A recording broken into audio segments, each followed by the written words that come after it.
여름은 청춘의 상징이죠. 하늘에 태양처럼 뜨겁고 파도처럼 열정적이고 또 그 푸르름은 청량하기까지 합니다. 그러나 청춘을 지나온 이들에게는 그 세월의 무상함을 느끼는 계절이 이제 곧 다가오기 때문에 그 가을로 가는 길목이기도 해요. 그래서 덥다 하면서도 이 여름이 너무 아쉽게 빨리 끝나는가 하는 마음을 또 가지게 되네요.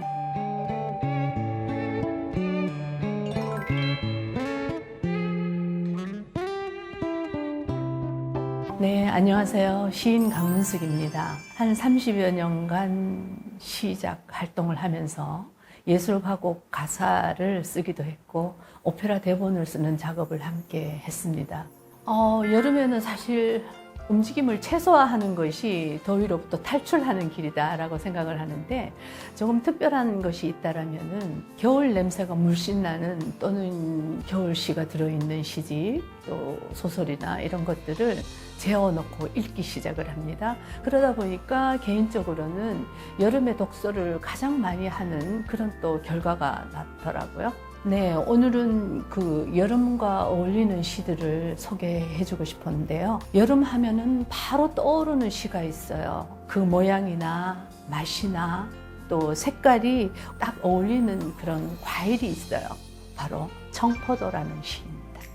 이 시는 내 고향, 그리고 더 나아가서는 나의 조국, 그리고 또 그 조국에 대한 향수와 어떤 전설을 생각이 나게 하는 그런 시입니다. 그것이 곧 민족 역사로 이어지기도 하지만 제가 볼 때는 어쩌면은 육사 시인이 가장 자기 자신의 어떤 정신세계, 가장 높은 곳으로 닿고 싶은 그 정신세계에 가닿고 싶은 어떤 이상적 영혼이 아닐까. 시가 다른 어떤 격정적인 시보다 굉장히 서정성을 가지고 있는 것 같아요. 오늘 그 시를 여러분들에게 소개해 주려고 합니다.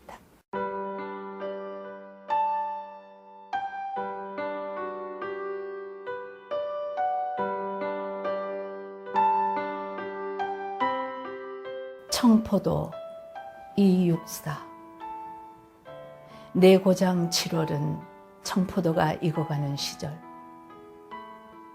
이 마을 전설이 주저리 열리고 먼데 하늘이 꿈꾸며 아랄이 들어와 박혀 하늘 밑 푸른 바다가 가슴을 열고 흰 돛담배가 곱게 밀려서 오면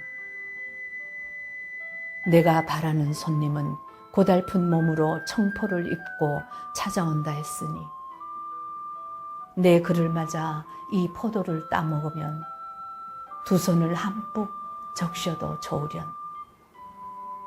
아이야, 우리 식탁엔 은쟁반에 하얀 모시수건을 마련해 두렴. 저는 개인적으로 마지막 부분에 아이야, 우리 식탁의 은쟁반에는 그 하얀 모시 손수건을 마련해 두렴 하는 그 마지막 부분을 보면서 굉장히 마음이 한해지면서도 먹먹해지는 느낌이 들어요. 아이야라고 하는 그 호칭을 쓰는 것을 보면서 그 단어 한마디가 주는 것이 고금을 막론하고 굉장히 뜻이 순수하게 순정하게 와닿는 이런 부분이 있더라고요. 그 살고 있는 시대의 세파에 시달리지 않는 존재, 그리고 그 시대의 조국 해방이라는 무거운 짐을, 역사적인 짐을 지지 않아도 되는 그런 존재, 그런 존재를 부르는 이름이 아이라고 할 것 같으면 육사 시인의 가장 순정한 정신세계, 자기를 불러내는 것이 아닌가 이런 생각이 듭니다. 그래서 그 구절을 정말 좋아하죠.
자, 청포도가 여름의 과일이라면 여름의 꽃은 뭘까요? 저는 문득 생각을 하면 여름에는 백일홍꽃이 굉장히 생각이 많이 납니다. 나무 백일홍, 100일 동안 핀다고 해서 백일홍이라고 그러는데요. 근데 문득 떠오르는 게 뛰어난 시인, 대구에 유명한 시인이 있습니다. 이성복 시인의 시, 그 여름의 끝이라는 시가 있습니다. 그래서 그 시가 굉장히 생각이 나서 백일홍에 대한 회상을 참 많이 하곤 합니다. 여름이 되면요. 그 여름의 끝, 이성복. 그 여름 나무 백일홍은 무사하였습니다. 한 차례 폭풍에도 그 다음 폭풍에도 쓰러지지 않아 쏟아지는 우박처럼 붉은 꽃들을 매달았습니다. 그 여름 나는 폭풍의 한가운데 있었습니다. 그 여름 나의 절망은 장난처럼 붉은 꽃들을 매달았지만 여러 차례의 폭풍에도 쓰러지지 않았습니다.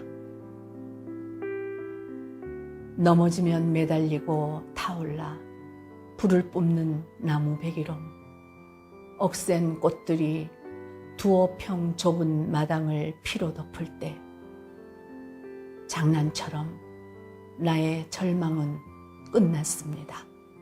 네, 이성복 씨는 77년도에 등단을 했는데 등단을 하면서부터 굉장한 반향을 일으키고 우리 대한민국 시대 내에 굉장히 기억할 만한, 지금도 빼놓을 수 없는 시인이 되었죠. 시는 어떤 의미를, 단어의 의미를 담는 것이 아니라 인간의 삶에서 우러나오는 아름다움을 담아야 되는 그릇이다라는 표현을 했던 적이 있어요. 그래서 굉장히 그 말을 오랫동안 지금까지도 새기고 있는데 그 여름의 끝이라는 시를 읽다가 보면은 아, 그래, 이 하나의 꽃을 이야기하는 것이 아니라 이 꽃 속에 담겨 있는 게 뭘까를 항상 생각을 하게 돼요. 어떤 사람들은 연애시라는 또 개념으로 읽히기도 합니다. 그러나 제가 볼 때는 그 삶에 의한 어떤 의욕, 끈질긴 생명력, 그런 것을 느끼게 해주죠. 절망 끝이 반드시 있다라는 것, 굉장히 힘을 주는 시 같다라는 생각이 듭니다. 그래서 이 시를 여러분들에게 이 여름에는 꼭 한번 들려주고 싶죠. 삶과 마찬가지로 길은 끊어졌다가 다시 또 이어지는 것이 길이다라는 그런 메시지를 주는 시 같아요. 그 시에서도 마지막에 보면은 백일홍 억센 꽃들이 무너져서 핏빛처럼 마당에 내려앉았는데 장난처럼 나의 절망도 끝이 났습니다라는 부분이 있어요. 거기에서는 굉장히 가슴이 벅차오르기도 합니다. 꽃 하나를 보고 절망이 끝났다라고 얘기하는 사람은 시인 외에 누가 더 있을까 하는 생각이 들어요. 그래서 이 시를 꼭 한번 읽어보라고 하고 싶고 다시 폭풍에도 쓰러지지 않고 다시 또 꽃을 피우고 꽃도 수만 송이가 펴요. 그런 것을 보면서 우리 힘냅시다 하는 의미로 정말 많은 사람들에게 전해주고 싶습니다.